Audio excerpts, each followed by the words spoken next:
আল্লাহ রাব্বুল আলামিন কালামুল্লাহ শরীফের মধ্যে এক নয় দুই নয় দীর্ঘ 82 জায়গায় আল্লাহ রাব্বুল আলামিন বলেন ওয়া ইকামুস সালাত ওয়া ইতাইজ যাকাত, বান্দা তোমার নামাজ কায়েম করো আর তুমি যাকাত দাও। যদি বান্দা নামাজ পড়ো যাকাত দাও না, তাহলে তোমার ওই 10 টাকার নোটের মতো হবে। মানে এক পৃষ্ঠায় তোমার ছাপ আছে আর এক পৃষ্ঠায় ছাপ নাই। দুনিয়ার মাত্র সামান্য 10 টাকার নোটে যদি এক সাইডে ছাপ থাকে আর এক সাইডে যদি ছাপ না থাকে, এটা যদি দুনিয়ার মানুষের কাছে গ্রহণযোগ্যতা না থাকে, তাহলে আপনার ঈমানটা ওই টাকার মতো মনে করেন, আপনার ইবাদতগুলো ওই টাকার মতো মনে করেন, আপনার জীবনটা ওই টাকার মতো মনে করেন। যে টাকার, যে জীবনের মধ্যে, যে ইবাদতের মধ্যে এক সাইডে নামাজের ছাপ আছে আর এক সাইডে যাকাতের কোনো ছাপ নাই, এক সাইডে ঈমানের ছাপ আছে কিন্তু অপর সাইডে যাকাতের ছাপ থাকার কথা ছিল কিন্তু নাই। যাকাতের ছাপ না থাকার কারণে ওই ইবাদত আমার আল্লাহ রাব্বুল আলামিনের কাছে গ্রহণযোগ্য হবে না। আসসালামু আলাইকুম ওয়া রাহমাতুল্লাহি ওয়া বারাকাতুহু।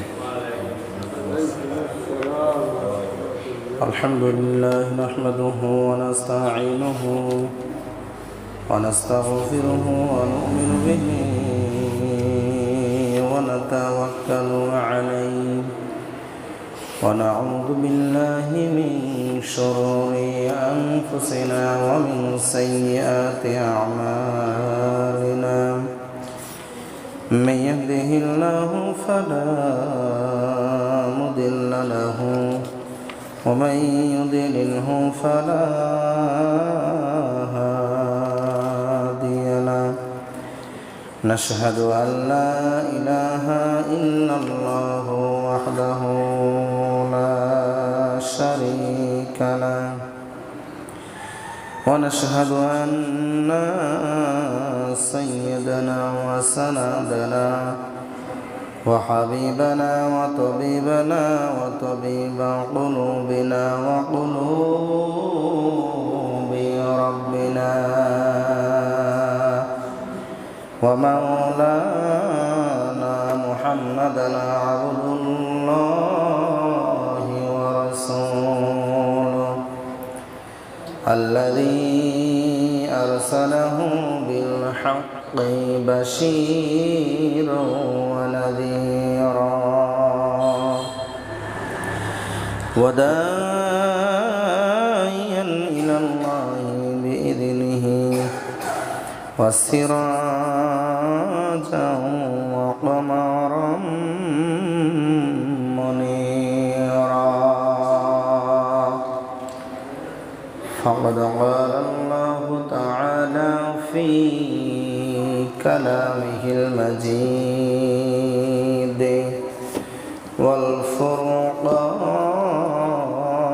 والفرقانه الحميد.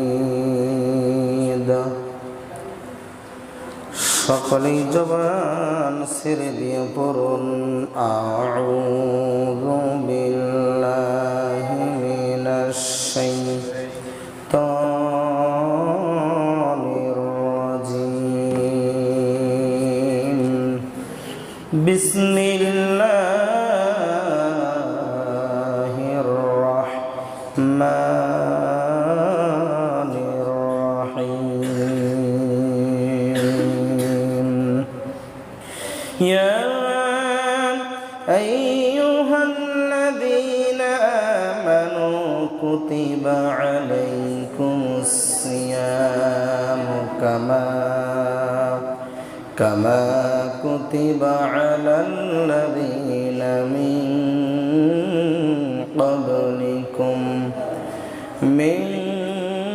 ক্বাবলিকুম লাআল্লাকুম তাত্তাকুন।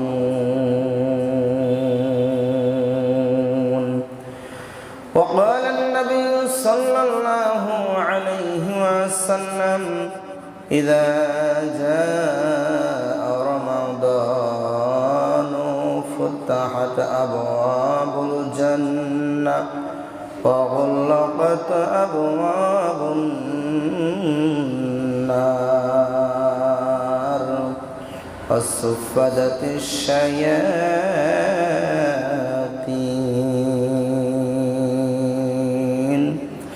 رواه البخاري. وقال تعالى في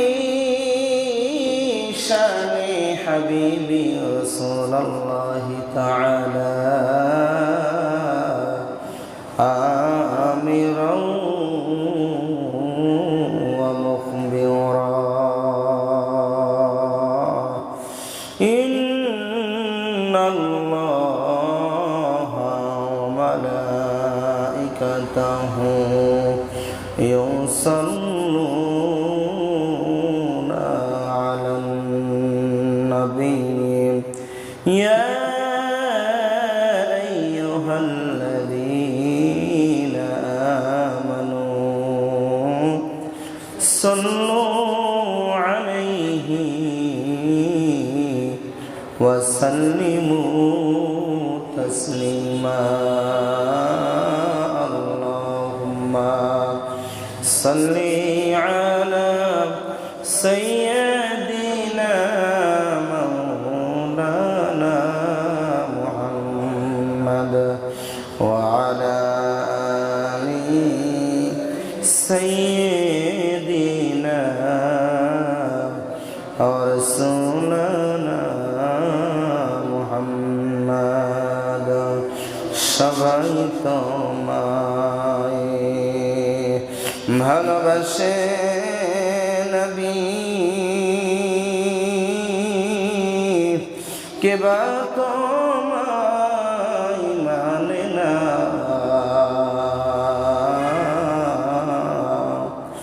সারা জাহান পাগল নবী, আবু জাহেল চিনে না। আল্লাহুম্মা সাল্লি আলা সুবহানাকা লা ইলাহা ইল্লা আনতা রব্বি ইশরাহ লি সাদরি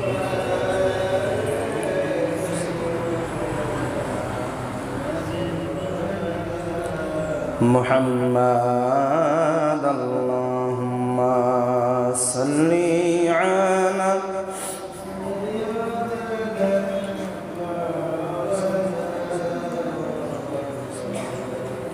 وعلى آل شفيعنا. আলহামদুলিল্লাহ, সমস্ত প্রশংসা আল্লাহ রাব্বুল আলামিনের জন্য। যে আল্লাহ রাব্বুল আলামিন আমাকে আপনাকে দল মত নির্বিশেষে জান্নাতের বাগান আল্লাহ পাক রব্বুল আলামিনের ঘর মসজিদে নিয়ে এসেছেন, এই জন্য আল্লাহ তাআলার দরবারে শুকরিয়া আদায় করে বলছি আলহামদুলিল্লাহ। শত করে দরুদ আর সালাম মানবতার মুক্তির মহান নায়ক বিশ্বনবী সাইয়্যিদুল মুরসালিন সাইয়্যিদুস সাকলাইন রাহমাতাল লিল আলামিন দোজাহানের বাদশা জনাবে মুহাম্মদুর রাসূলুল্লাহ, সকলে পড়ছি সাল্লাল্লাহু আলাইহি ওয়াসাল্লাম। সম্মানিত উপস্থিতি, সামনে রমজান মাস, শাবান মাসের এটাই শেষ জুমা।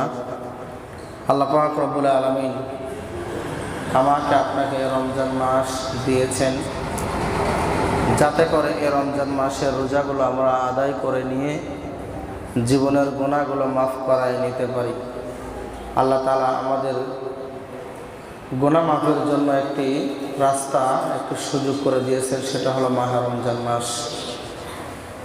যেই রমজান মাস শুধুমাত্র এটা আমাদের জন্য ফরজ নয়, এটা যুগে যুগে অন্য অন্য নবী রাসূলদের উপরেও যেটা আল্লাহ রাব্বুল আলামিন ফরজ করেছিল, এই রমজান শুধু আমাদের জন্যই ফরজ নয়, আল্লাহ পাক রব্বুল আলামিন যুগে যুগে অন্য অন্য নবী রাসূলদের উপরও ফরজ করেছিল। আল্লাহ তাআলা এই জন্য বলেন যে ইয়া আইয়ুহাল্লাযীনা আমানু কুতিবা আলাইকুমুস সিয়ামু কামা কুতিবা আলাল লাযীনা মিন ক্বাবলিকুম লাআল্লাকুম তাত্তাকুন। আল্লাহ সুবহানাহু ওয়া তাআলা বলেন যে আমি ঈমানদার যারা, সে ঈমানদারদেরকে আল্লাহ তাআলা ডাক দিয়ে বলে ইয়া আইয়ুহাল্লাযীনা আমানু, হে ঈমানদারেরা, আমি আল্লাহ তাআলা তোমাদের উপরে রমজান রোজাকে ফরজ করেছি, যেমনভাবে ফরজ করেছিলাম তোমাদের পূর্ববর্তীগণের উপরে। শুধু তাই নয়, আল্লাহ তাআলা বলেন যে লাআল্লাকুম তাত্তাকুন, যাতে তোমরা তাকওয়া অর্জন করতে পারো, সেই জন্যই আমি আল্লাহ তাআলা রোজা দিয়েছি। সাওম শব্দের আবেদনের অর্থ হলো বিরত থাকা। দুনিয়ার সমস্ত অশ্লীল ফায়সা কাজ, বেহায়াপনা কাজ, খারাপ কাজ, অন্যায় কাজ, সমস্ত বেহায়াপনা কাজ থেকে বিরত থাকা। এর পাশাপাশি দিনের বেলায় হালাল স্ত্রীর সঙ্গে দৈহিক সম্পর্ক থেকে বিরত থাকা এবং আল্লাহ তাআলা অন্য অন্য মাসে যে খাবারগুলো আমার আপনার জন্য দিনের বেলায় খাওয়া জায়েজ ছিল, ওই খাবার আল্লাহ তাআলা দিনের বেলায় রমজান মাসে আমাদের জন্য খাওয়াটা হারাম করে দিয়েছেন, বিরত থাকতে বলেছেন।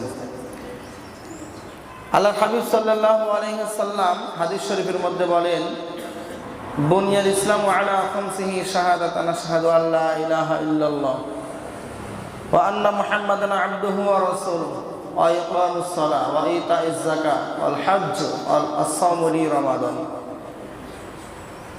বিশ্বনবী মুহাম্মদুর রাসূলুল্লাহ সাল্লাল্লাহু আলাইহি ওয়াসাল্লাম বলেন,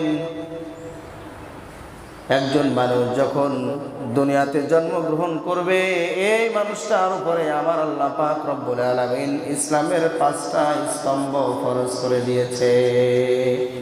একজন মানুষের জন্য ইসলামের স্তম্ভ হলো মোট 5টা। 1 নম্বর হলো ওই ব্যক্তি কালেমা পড়বে, কালেমা শাহাদা পড়বে, সে ঈমান গ্রহণ করবে। একজন মানুষ ঈমান গ্রহণ করবে, এটা হলো তার 1 নম্বর স্তম্ভ। 2 নম্বর হলো ইকামাস সালাত, নামাজ কায়েম করবে। 3 নম্বর হলো ওয়া ইতাইজ যাকাত, ওই ব্যক্তির যদি আল্লাহ পাক রব্বুল আলামিন অর্থ সম্পদ দেয়, তাহলে ওই ব্যক্তি নিসাব পরিমাণ সম্পদের মালিক হলে যাকাত দিবে। যাকাত আমাদের দেশে সমাজে যাকাত দেওয়া লোকের সংখ্যা খুব কম, খুবই কম। মানুষ যাকাত দিতে চায় না, অথচ যাকাত দেওয়ার ব্যাপারে এইভাবে মুহাদ্দিসিনে কেরামগণ বলেন, মনে করেন যে 1000 টাকার যে নোট, তো 1000 টাকার আমি একটু বাস্তবে আপনাকে দেখাই। ছোট্ট একটা, আমার কাছে অত বড় নোট নাই, ছোট একটা নোট দিয়ে আমি দেখাই। মনে করেন এই যে 10 টাকার নোট, এই 10 টাকার নোট এক মুড়ো এই যে ছাপ আছে, কিন্তু আর এক মুড়ো ছাপ নাই। এই ছাপ ছাড়া যদি এই নোটটা আমি কোনো দোকানে দেই, আপনারা বলেন তো এই নোটটাকে নিবে? সবাই বলেন না ভাই, নিবে? কেন নিবে না বলেন তো? কারণ অপর পৃষ্ঠায়, অপর সাইডে ছাপ না থাকার কারণে এইটা আমাদের দেশে গ্রহণযোগ্য হবে না। আল্লাহ রাব্বুল আলামিন কালামুল্লাহ শরীফের মধ্যে 1 নয় 2 নয় দীর্ঘ 82 জায়গায় আল্লাহ রাব্বুল আলামিন বলেন, ওয়া ইকামুস সালাত ওয়া ইতাইজ যাকাত, বান্দা তোমার নামাজ কায়েম করো আর তুমি যাকাত দাও। যদি বান্দা নামাজ পড়ো যাকাত দাও না, তাহলে তোমার ওই 10 টাকার নোটের মতো হবে। মানে 1 পৃষ্ঠায় তোমার ছাপ আছে আর 1 পৃষ্ঠায় ছাপ নাই। দুনিয়ার মাত্র সামান্য 10 টাকার নোটে যদি এক সাইডে ছাপ থাকে আর এক সাইডে যদি ছাপ না থাকে, এটা যদি দুনিয়ার মানুষের কাছে গ্রহণযোগ্যতা না থাকে, তাহলে আপনার ঈমানটা ওই টাকার মতো মনে করেন, আপনার ইবাদতগুলো ওই টাকার মতো মনে করেন, আপনার জীবনটা ওই টাকার মতো মনে করেন। যে টাকার, যে জীবনের মধ্যে, যে ইবাদতের মধ্যে এক সাইডে নামাজের ছাপ আছে আর এক সাইডে যাকাতের কোনো ছাপ নাই, এক সাইডে ঈমানের ছাপ আছে কিন্তু অপর সাইডে যাকাতের ছাপ থাকার কথা ছিল কিন্তু নাই, যাকাতের ছাপ না থাকার কারণে ওই ইবাদত আমার আল্লাহ রাব্বুল আলামিনের কাছে গ্রহণযোগ্য হবে না। দুনিয়ার 10 টাকা যদি না চলে, তাহলে যে ইবাদত দিয়ে জান্নাত পাওয়া লাগবে, যে ইবাদতের বিনিময়ে আল্লাহ জান্নাত দিবে, সেই ইবাদত করতে গিয়া সেই ইবাদতের মধ্যে এক মোড় নামাজের ছাপ আছে, আর এক মোড় জাকাতের কোনো ছাপ নাই। কারণ হলো নামাজ আর জাকাত, যত জায়গায় আল্লাহ নামাজের কথা বলেছে তত জায়গায় আল্লাহ জাকাতের কথা বলছে। তাহলে এক সাইডে নামাজ আছে আর এক সাইডে জাকাত নাই। আপনারা বলেন তো ওই ইমানের ওই নোট আল্লাহ কি কবুল করবে? ভাই কথা বলেন না কেন, আপনারা কবুল করবে?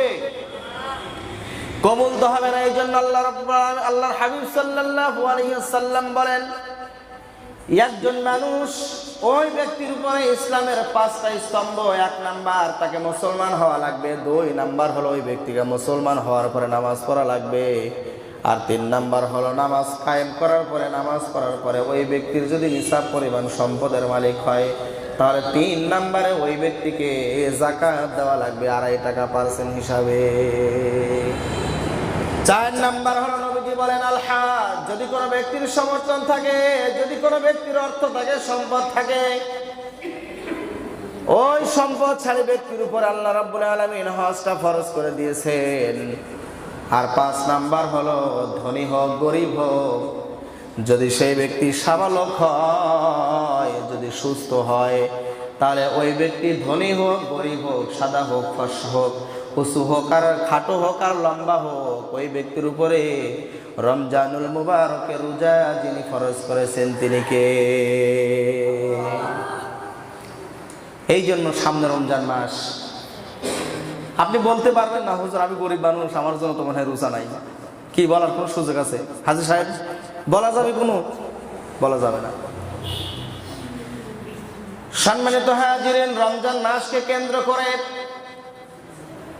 এর আগে ছোট্ট একটা এক্সাম্পল আমি দেই। একজন মানুষ যখন আস্তে আস্তে বড় হয়, বুঝা শেখে, শৈশব থেকে কৈশোর, এরপরে ওই ব্যক্তিটা আস্তে আস্তে তার যৌবনে পদার্পণ করে।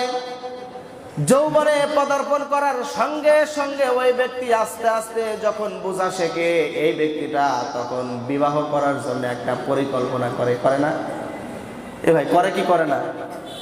বিয়ে করার জন্য পরিকল্পনা করে কখন জানেন? মোটামুটি যখন তার একটা যৌবনের ধাক্কা আসে, যৌবনের যখন একটা জোয়ার আসে, তখন সে বিবাহের জন্য পরিকল্পনা করে যে আমি এরকম সুন্দর একটা মেয়েকে বিয়ে করব, এরকম সম্পদশালী একটা মেয়েকে বিয়ে করব, সে আমার এই এই খেদমত করবে, তার এই এই গুণ থাকবে, এই এই কাজ সে করবে, আমার স্ত্রীটা যেন অমকের বোর মতো হয়, ওই ভাবের মতো যদি হয়, অমক নায়িকার মতো যদি সুন্দর যেন হয়, এইরকম একটা পরিকল্পনা করে। সে কি করে? বুদ্ধিমান যদি হয় সে নিজেকে ওইভাবেই তৈরি করে যে আমাকে যোগ্যতা সম্পন্ন একজন মেয়েকে বিবাহ করার জন্য আমাকেও যোগ্যতা সম্পূর্ণ করেই গড়ে তুলতে হবে। ঠিক অনুরূপ ভাবে যখন রমজান মাসকে কেন্দ্র করে বছরের শুরু থেকে আল্লাহ পাক রব্বুল আলামিনের রহমতের ফেরেশতারা জান্নাতটাকে সুন্দর করে সাজাইতে থাকে। কেমন করে সাজাইতে থাকে? জান্নাতের যত নাজ নিয়ামত আছে সমস্ত নাজ নিয়ামত দিয়া জান্নাতগুলোকে সাজাইতে থাকে। একজন মানুষ বিবাহ করবে, বাসর ঘরটা সুন্দর করে সাজায়, আগের থেকেই পরিকল্পনা করে, আর 2 মাস পরে বিবাহ করব, 2 মাস আগের থেকে সমস্ত পরিকল্পনা করা শেষ, টাকা পয়সা সব জমানো শেষ, এরপরে বিবাহটা সম্পন্ন করে। এই যে এতগুলো ঘটনাগুলো ঘটায়, এখানে আরো অনেক কথা আছে। এই যে ঘটনাগুলো ঘটায় এটা তার পূর্ব পরিকল্পনা মাফিক কাজ করে। কিন্তু আল্লাহর হাবিব সাল্লাল্লাহু আলাইহি ওয়াসাল্লাম বলেন, রমজান মাস যখন আগত হয়, রমজানকে কেন্দ্র করে বছরের শুরু থেকে আল্লাহ তাআলার রহমতের ফেরেশতারা জান্নাতটাকে সুন্দর করে তারা সাজায় গুছায়। জান্নাতের যত নাজ নিয়ামত আছে সবগুলো নিয়ামতকে দিয়া ওই ফেরেশতারা জান্নাতটা সাজায়। শুধু তাই নয়, আল্লাহ পাক রব্বুল আলামিন হাবিব সাল্লাল্লাহু আলাইহি ওয়াসাল্লাম বলেন, রমজান মাস যখন আগত হয়, রমজান মাস আগত যখন হয়, আল্লাহর হাবিব সাল্লাল্লাহু আলাইহি ওয়াসাল্লাম হযরত আব্দুল্লাহ ইবনে আব্বাস রাদিয়াল্লাহু তাআলা আনহু থেকে এই হাদিসটা বর্ণনা এসেছেন। নবীজি সাল্লাল্লাহু আলাইহি ওয়াসাল্লাম বলেন, রমজানের বছরের থেকে রমজানকে সাজানো হয়, আর রমজানের প্রথম রাত যখন আসে এই প্রথম রাত আসার কারণে আল্লাহ পাক রব্বুল আলামিনের আরশের নিচ থেকে একটা বাতাস আমার আল্লাহ তাআলা প্রবাহ করে দেয়। সুবহানাল্লাহ। ভাই আপনারা ঘুমাচ্ছেন, এটা গুরুত্বপূর্ণ কথা হচ্ছে। আপনি কেন রোজা রাখবেন? আপনার মনের মধ্যে যেন রোজা রাখার আগ্রহটা সৃষ্টি হয়, এই জন্য আজকের এই আলোচনাটা। ঘুমাবেন না, একটু কথাগুলো শুনেন। নবীজি সাল্লাল্লাহু আলাইহি সাল্লাম বলেন, আল্লাহ তাআলার যে আরশ, এই আরশের নিচ থেকে একটা বাতাস আল্লাহ তাআলা প্রবাহ করে দেয়, যেই বাতাসটার নাম হলো মুসিরা। এই মুসিরা নামক বাতাস যখন প্রবাহ হয়, গাছের ডালপালাগুলো যখন দোলা দেয়, নাড়াচাড়া করে, নড়াচড়া যখন করে, ওই বাতাসের কারণে জান্নাতের কপাট, দরজাগুলো, জানালাগুলো এরকম ভাবে নড়াচড়া করে। আর এত সুন্দর শব্দ হয়, এত সুন্দর আওয়াজ হয়, যেই শব্দ শুনে জান্নাতের ডাগর নয়না বিশিষ্ট হুরগুলো আর জান্নাতের মধ্যে থাকতে পারে না, তারা বের হয়ে আসে। ওই হুরগুলো আর জান্নাতের মধ্যে থাকতে পারে না, ওরা বের হয়ে আসে, জান্নাত থেকে বের হয়ে আসে। কিসের শব্দ এত সুন্দর, কি সুন্দর সাউন্ড, মিষ্টি একটা সাউন্ড, যা অন্তর শীতল হয়ে যায় শোনার পরে। এবার ওইটা করোনা না হুর বলে এসে জান্নাতের ফেরেশতাদেরকে এসে ডাক দিয়ে বলে, ও রিদওয়ান ফেরেশতা, ও রিদওয়ান ফেরেশতা, আজকে কোন রাত, যে রাতের কারণে এত সুন্দর বাতাস প্রবাহমান, যেই বাতাসের কারণে জান্নাতের দরজা কপাটগুলো দোলা দিতেছে, গাছপালাগুলো দোলা দিচ্ছে, আর তাদের ওই দোলা দেওয়ার কারণে এত সুন্দর শব্দ হয়, যেই শব্দটা জীবনে কোনোদিন শুনি নাই। জান্নাতের প্রহরী রিদওয়ান ফেরেশতা ডাক দিয়ে বলতেছে, ও ডাগর নয়না হুর, তোমরা শুনে নাও, আজকে হলো রমজানুল মুবারকের প্রথম রাত। সুবহানাল্লাহ। আজকে হলো রমজানুল মুবারকের প্রথম রাত, রমজানুল মুবারকের প্রথম রাত। এবার ওই হুরগুলো ডাক দিয়ে বলতেছে, ও ফেরেশতারা, আজকে রমজানুল মুবারকের প্রথম রাত, যে রাত্রিবেলায় আমরা ঘরে থাকতে পারিনি, আওয়াজগুলো হওয়ার কারণে বের হয়ে আসছি। ও ফেরেশতারা, তোমাদের কাছে আমার একটা প্রশ্ন, সেটা হলো আজকের এই রাত্রিতে আল্লাহ পাক রব্বুল আলামিনের কোন বান্দা কি আল্লাহ তাআলার কাছে বিবাহের কোন প্রস্তাব দিয়েছে নাকি? সুবহানাল্লাহ। হাদিস শরীফ। ওই হুরগুলো বলতেছে, ও রিদওয়ান ফেরেশতা, আজকের এই রাত্রে কোনো ব্যক্তিকে আল্লাহর কাছে বিবাহের কোনো প্রস্তাব দিয়েছে নাকি? আল্লাহ তাআলা আমাদের সঙ্গে তাদের বিবাহ পড়ায় দিবে, আমাদের সাথে তাদের বিবাহ পড়ায় দিবে।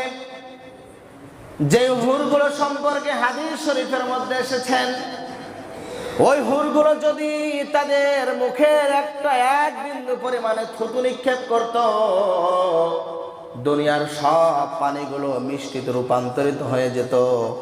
ওই হুরগুলো যদি সামান্য আঙ্গুল যদি একটু বের করে দিত দুনিয়াতে, এই যে সূর্যের কি কিরণ, তার চাইতে কোটি কোটি গুণে বেশি উজ্জ্বল গোটা পৃথিবী হয়ে যেত। যেই হুর, এই হুরের বর্ণনা দিতে অনেক কথা। তাদের শরীরের যে চামড়াগুলো আছে না, এই চামড়া ভেদ করে, তাদের গোশত ভেদ করে, রক্ত নালীগুলো যে আছে, এই রক্ত যে চলাচল করতেছে, এইটা পর্যন্ত দেখা যাবে। জোরে বলেন সুবহানাল্লাহ। তাদের শরীরটা কত নরম হবে, হাদিস শরীফের মধ্যে আসছেন। নবী বলেন, প্রত্যেকটা হুর ডিমের কুসুম যেমন আছে নরম, ডিম ভাঙবেন, এই যে ডিমের যে কুসুমটা প্রথম কিন্তু ফাটে না, ওটা হাত দিয়ে ফাটাতে হয়। কেমন একদম নরম না, একদম নরম সফট। এই ডিমের কুসুমের মতো তাদের শরীরটা নরম হবে। আর আল্লাহ রাব্বুল আলামিন প্রত্যেকজন ব্যক্তিকে 1 নয় 2 নয় এরকম 70টা করে হুর তাদেরকে দিয়ে দিবে। জান্নাতি বান্দাদেরকে আল্লাহ তাআলা 70টা করে হুর দিয়ে দিবে। এখন এই হুরের যিনি মালকিন হবে, হুরের যিনি সর্দারিনী হবে, ওই ব্যক্তির স্ত্রীও যদি জান্নাতি হয়, ওই ব্যক্তির স্ত্রীদেরকে জান্নাতে হুরদের সর্দারিনী বানাইয়া দিবে। এই জন্য স্ত্রীদেরকে বলবেন যেন বেশি বেশি করে তারা আমল করে, স্ত্রীদেরকে হুরের গল্প করবেন। আল্লাহ তাআলা স্ত্রীদেরকে হুরদের সর্দারিনী বানাইয়া দিবে। যেমন হযরত ফাতিমাতুজ জোহরা রাদিয়াল্লাহু তাআলা আনহাকে দুনিয়ার সমস্ত মহিলাদের সর্দারিনী বানায়া জান্নাতে দিবে, এরকম ভাবে প্রত্যেকজন ব্যক্তি যে হুর পাবে এই হুরগুলোর সর্দারিনী বানায়া দিবে প্রত্যেকজনের স্ত্রীদেরকে। এই জন্য স্ত্রীদেরকে নেক কাজ করার জন্য উদ্বুদ্ধ করবেন, ইবাদত বন্দি করার জন্য উদ্বুদ্ধ করবেন, জায়নামাজের মুসল্লায় বসে বসে যেন কান্না করে এই জন্য উদ্বুদ্ধ করবেন। প্রিয় মুসলমান ভাইরা, আমরা তো বাড়িতে স্ত্রীদের সঙ্গে এই বিষয় নিয়ে আলোচনা করি না। ইসলাম নিয়ে কোনো আলোচনা নাই, দিন নিয়ে কোনো আলোচনা নাই, আমাদের আলোচনা আছে শুধু দুনিয়া আর সংসার নিয়ে। কথা কোন ঠিক কিনা?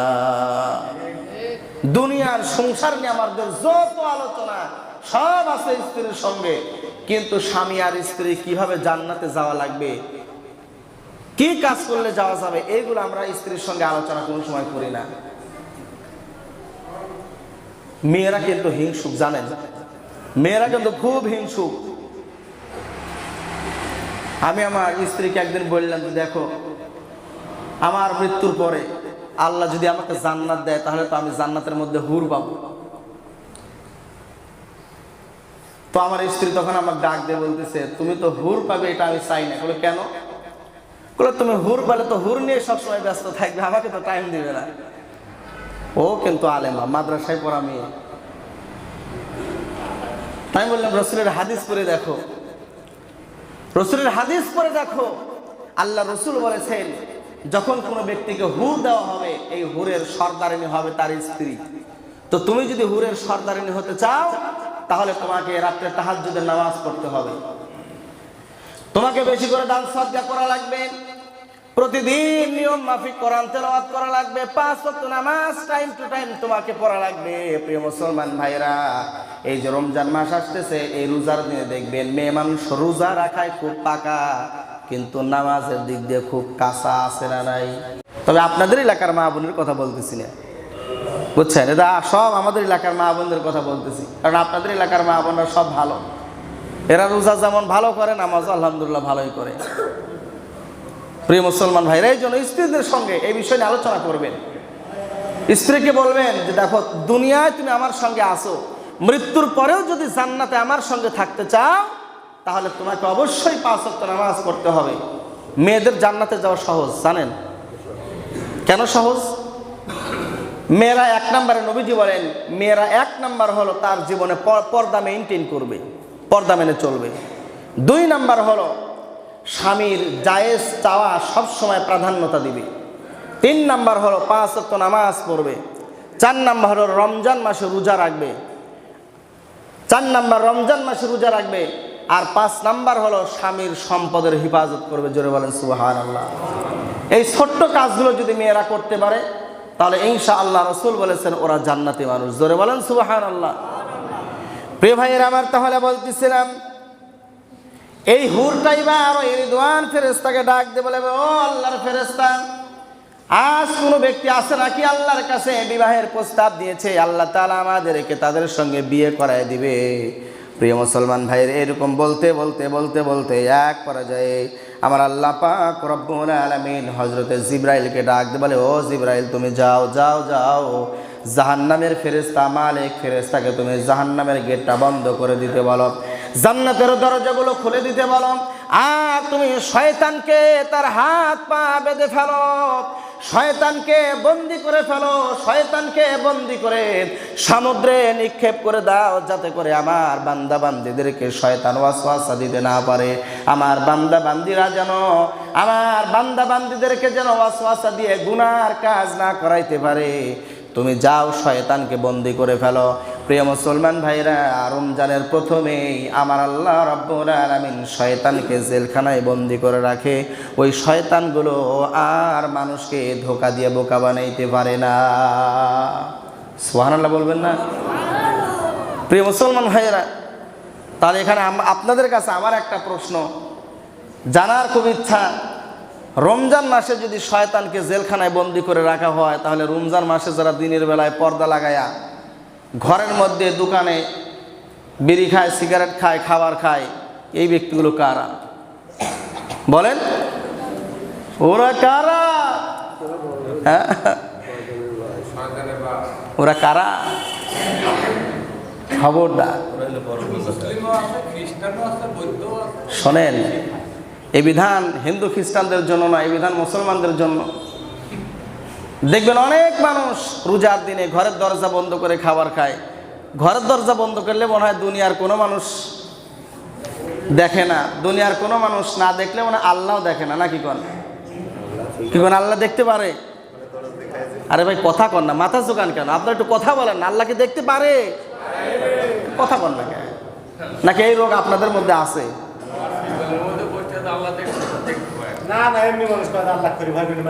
শোনেন, এখানে এই যে একটা দৃশ্যতা, আপনি গুরুত্বপূর্ণ একটা কথা বলছেন, ধন্যবাদ আপনাকে।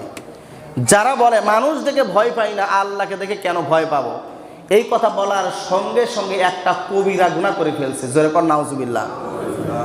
যদি কোনো ব্যক্তি বলে কোনো সময় আল্লাহর দিকে ভয় পাই না, মানুষিক দেখে কিসের ভয়, আপনি বুঝবেন যে এই ব্যক্তির হৃদয়ের মধ্যে আর ঈমান নাই। কারণ আল্লাহর দিকে ভয় পাওয়ার কথা আল্লাহ নিজেই বলেছে, তোমরা আমি আল্লাহকে ভয় করো, ওয়াত্তাকুল্লাহ, আমি আল্লাহকে ভয় করো। কিন্তু এই শয়তানগুলো কি আল্লাহর দিকে ভয় পাই না, মানুষের দিকে কিসের ভয়? প্রিয় মুসলমান ভাইরা, এই জন্য জুমার দিন আমি আর কথা লম্বা করবো না, এখানে আরো অনেক কথা আছে, সামনের জুমা ইনশাআল্লাহ বলবো। তখন আল্লাহ পাক রব্বুল আলামিন শয়তানদের বন্দী করে ফেলে। কিন্তু শয়তান বন্দী হওয়ার পরেও, এখানে ছোট্ট একটা উদাহরণ দিলে বুঝবেন। আপনি এক টুকরা চুম্বককে এক টুকরা লোহার সঙ্গে লাগায় রাখবেন, 5-10 মিনিট লাগায় রাখবেন। একটা লোহার সঙ্গে এক টুকরা চুম্বক লাগায় রাখবেন, এরপরে চুম্বকটা সরাবেন। সরানোর পরে ওই লোহা দিয়ে আর একটা লোহাকে আপনি এইভাবে ধরবেন, দেখবেন ওই লোহা আর একটা লোহাকে আকর্ষণ করে। কি ভাই করে না? অনেকেই যারা দেখছেন এটা বুঝবেন, আর না হলে আজকেই বাড়ি থেকে পরীক্ষা করবেন। এই যে আকর্ষণ করতেছে, একটা লোহা আর একটা লোহাকে যে আকর্ষণ করলো, শয়তান 11টা মাস আপনাকে এমনভাবে আকর্ষণ করে রাখছে, এমন মন আপনার তৈরি করে দিছে যে ওই 11 মাসের ওই শয়তানের ধোকায় পড়ে, ওয়াসওয়াসায় পড়ে ওই প্রতিক্রিয়া এখন পর্যন্ত যায় নাই। এরা রমজান মাসও আর কিছু মানে না, সব ভাইরাল করে ফেলায় একবারে। এই জন্য সাবধান হয়ে যান। দিনের বেলায়, রোজার মাসে দিনের বেলায় ভাত খাওয়া আর কুত্তার পায়খানা খাওয়া, এর মধ্যে আমি কোনো পার্থক্য দেখি না। এখন আপনারা দেখেন কিনা আল্লাহই জানে। কি আছে? কথা কয়েন আছে? দিনের বেলায় যদি আপনি ভাত খান আর কোনো ব্যক্তি যদি কুত্তার পায়খানা খায়, দুটো সমান। কেন সমান জানেন? কারণ কুত্তার পায়খানা খাওয়া হারাম, দিনের বেলা ভাত খাওয়াও হারাম একজন সুস্থ মানুষের জন্য। তাহলে দুইটিই তো হারাম, এর মধ্যে পার্থক্য কি আছে গন্ত? যারা দিনের বেলায় পানি খায়, সুস্থ মানুষ, কোনো সমস্যা নাই। দিনের বেলায় যারা রমজান মাসে পানি খায়, এরা পানি খাওয়া আর কুত্তর পিসাব খাওয়া আমি মনে করি সমান, দুটোই হারাম। এই জন্য সাবধান হয়ে যান, নিয়ত ঠিক করেন। ইন্নামাল আ'মালু বিন্নিয়াত, প্রত্যেক কাজের ফায়সালা তার নিয়তের উপর দেওয়া হয়। সম্মানিত ভাইয়ের, এই জন্য আমি আপনাদের ইমাম হিসাবে, কারোর ভাই হিসাবে, আমি আপনাদের কারোর সন্তানের মতো সন্তান হিসাবে আপনাকে আমি আজকে পায়ে হাত দিয়ে অনুরোধ করে গেলাম, রমজান মাসে রোজা রাখেন। হতে পারে আপনার জীবনের শেষ রোজা এইটাই হতে পারে আপনার জীবনের শেষ রোজা। আপনি সামনের বছর আর রোজা নাও রাখতে পারেন, নাও থাকতে পারেন। ছোট্ট একটা হাদিস বলে কথা শেষ করি, সেটা হলো নবীজি বলেন, রমজান মাসে প্রতিদিন ইফতারের সময় আল্লাহ তাআলা জাহান্নামের অর্ডার ফরজ, তাদের উপর জাহান্নামটা ফরজ হয়ে গেছে, 10 লক্ষ মানুষকে মাফ করে দেয়। জোরে বলেন সুবহানাল্লাহ। কোন সময়? রমজান মাসে ইফতারের সময়। রমজান মাসে, এই হাদিসটা মনে রাখবেন, অবশ্যই মনে রাখবেন।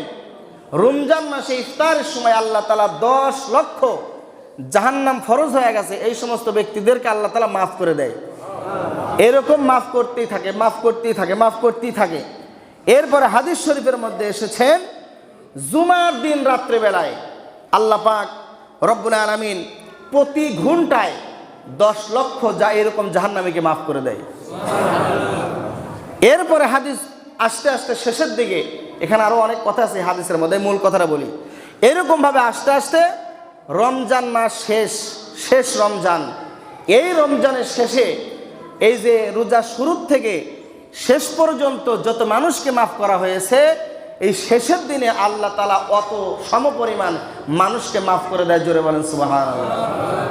এই জন্য প্রিয় ভাইয়েরা, আমি আপনাদের ইমাম হিসাবে, ভাই হিসাবে, বন্ধু হিসাবে পায়ে অনুরোধ করে বলি, পায়ে হাত দিয়ে, আপনি যদি বলেন হুজুর এরকম হবে না, মোট মানুষের সামনে পা জড়ায় ধরেন, আপনার পা আগায় দেন, আমি আপনার পা ধরে বলবো যে ভাই এরপরেও রমজানের রোজা ছাড়েন না, রোজা রাখতে রাখতে আপনি মরে যান, শাহাদাতের মর্যাদা পাবেন আপনি। আল্লাহর একটা বিধান কায়েম করার জন্য আপনি জীবন দিয়েছেন মিয়া। প্রিয় ভাইয়েরা, এই জন্য দয়া করে রমজান মাসে রোজা রাখবেন। এর ফজিলত নিয়ে সামনে আরও ইনশাল্লাহ কথা হবে। আল্লাহ পাক রব্বুল আলামিন যেন আমাদের তৌফিক দান করে, সবাই বলেন আমিন। আর আরেকটা কথা বলি, সেটা হলো আপনারা দোয়া করবেন বেশি বেশি করে আল্লাহর কাছে ইফতারের সময়, যারা মারা গেছে আপনার আত্মীয় স্বজন, আল্লাহ আজকে 10 লক্ষ মানুষকে মাফ করা হবে, ওই 10 লক্ষ মানুষের মধ্যে আমার ভাইকে আল্লাহ আপনি সামিল রাখেন, আমার বাবাকে সামিল রাখেন, আমার মাকে রাখেন, আমার অমুক আত্মীয়কে রাখেন, আমার বন্ধুকে রাখেন। এইভাবে নাম ধরে ধরে আল্লাহর কাছে কান্নাকাটি করবেন ইফতারিকে সম্মুখে নিয়ে, ইফতারের সামনে নিয়ে দোয়া করলে দোয়া কবুল হয়। কিন্তু আমরা কি করি? আমরা কাজ করতে আসি, আজান হচ্ছে, পানি নাই সামনে, তাড়াহুড়ো করি, কি যে একটা অবস্থা, মানে কোনো মূল্যায়ন নাই। ইফতারি একটু আগে আগে করবেন, এটা সুন্নাত। সাহারি একটু পরে খাবেন, এটা সুন্নাত। আবার টাইমের ব্যতিক্রম করবেন না, মুয়াজ্জিনের আজানের অপেক্ষায় থাকবে না, ক্যালেন্ডার দেখবেন, ক্যালেন্ডার দেখে জাস্ট টাইমে ইফতার করবেন। রসুল বলেছেন আমার উম্মতরা অতদিন পর্যন্ত সঠিক পথে থাকবে যতদিন পর্যন্ত তারা ইফতারিকে আগে আগে করবে। ইফতারি আগে খাবে, সাহারি একটু দেরি করে খাবে। এই জন্য প্রিয় ভাইয়েরা, ইফতারিটা নেবেন হলো টাইম হয়ে গেলে অমনি ইফতারি নেবেন, তবে ঘড়ি যেন ঠিক থাকে এটা খেয়াল রাখবেন। আবার ওই ঘড়ি আপনার এলোমেলো আছে, দেখা গেল 5 মিনিট আগে ইফতার করে ফেলেন, তাহলে কিন্তু সমস্যা। আবার অনেক সময় দেখা যায় কোনো কারণবশত মুয়াজ্জিন সাহেব 5 মিনিট, 2 মিনিট, 1 মিনিট লেট করে আজান দিচ্ছে, এরকম করবেন না। টাইম হয়ে গেলে আজান দিয়ে দেবেন, ইফতার নিয়ে নেবেন। আর ইফতারটা করবেন অবশ্যই খেজুর দিয়ে। কি দিয়ে ভাই? খেজুর। 1 টুকরা খেজুর হলেও আপনি সর্বপ্রথম মুখে যদি ইফতারিটা খেজুর দিতে পারেন, নবীজির একটা সুন্নাতকে আপনি আঁকড়ে ধরলেন। আর নবীজি বলেন যে আমার একটা সুন্নাতকে আঁকড়ে ধরলো, ওই ব্যক্তি আর আমি এরকম এই যে আঙ্গুল পাশাপাশি থাকবো। এখানে সায়েন্টিফিক কিছু কথা আছে, কেন আপনি এই আপনার কি বলে খেজুর দিয়ে ইফতার করবেন। সুন্নাত রাসূল আধুনিক বিজ্ঞান একটা বই আছে, যদি পারেন কিনে নিয়েন, সুন্নাত রাসূল আধুনিক বিজ্ঞান। এই জন্য যদি খেজুর না থাকে তাহলে 1 ঢোক সাদা পানি দিয়ে ইফতার করবেন, কোনো প্রকার কোনো শরবত আগে মুখে দিতে যায়েন না। এটা বৈজ্ঞানিক কিছু কথা আছে, শরীরের অনেক বড় ক্ষতি হয়। যদি খেজুর না থাকে 1 ঢোক আগে পানি খান, এরপর অন্য কিছু খান, এরপরে শরবত যা কিছু আছে আপনি খান, আলহামদুলিল্লাহ, কোনো সমস্যা নাই। যাই হোক, যে কথাগুলো বলেছি অল্প টাইমে, আল্লাহ পাক রব্বুল আলামিন যেন আমাদের আমল করার মতো, বোঝার মতো তৌফিক দান করে, সবাই বলেন আমিন। ওয়া আখিরু দাওয়ানা আলহামদুলিল্লাহি রাব্বিল আলামিন। প্রিয় ভাইয়েরা, সামনের জুমার দিন আপনারা একটু দান করার প্রস্তুতি নিয়ে আসবেন। আমি আপনাদের অনুরোধ করব একটু দান করার প্রস্তুতি নিয়ে আসবেন। সামনের জুমায় একটু মসজিদের জন্য আমি আপনাদের কাছে হাত বাড়াবো। নবীজি বলেছেন এই রমজান মাসে বেশি বেশি করে দান করো। অন্য মাসের 1 টাকা আর এ মাসে 1000 টাকা, তারপরেও সমান হবে না। যদিও হাদিসে একটা সংখ্যা দেওয়া আছে, কিন্তু অন্য হাদিস পরে দেখলাম যে এর কোনো শেষ নাই। এই জন্য আপনাদের অনুরোধ যে আপনারা সামনের জুমার দিন একটু দান করার প্রস্তুতি নিয়ে আসবেন। আল্লাহ যেন আমাদের তৌফিক দেয়, আমিন। যাদের সুন্নাত বাকি আছে মেহেরবানি করে সুন্নাতটা পড়ে